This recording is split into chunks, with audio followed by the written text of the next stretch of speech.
Right, ladies and gentlemen, this is a lovely, lovely little watercolour. Original watercolour, I would imagine, in fact, I'm pretty sure, probably from around 1840. And it features well, once you know what it is, it's fairly obvious to see.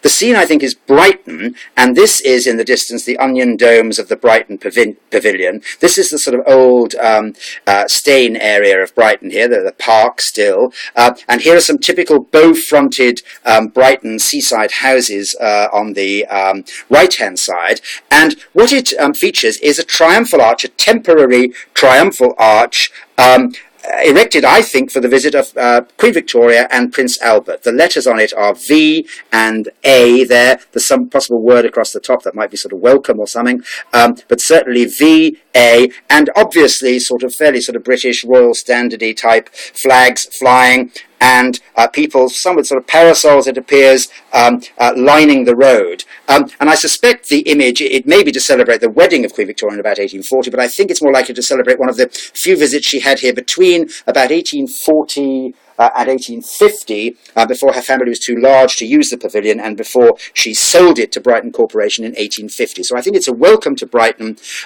triumphal arch for Queen Victoria and her young husband, Prince Albert.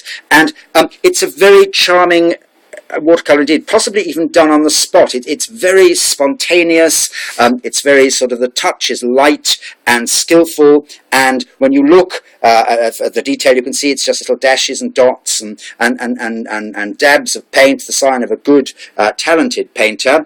And it's all very, very period. It's laid down on a sort of album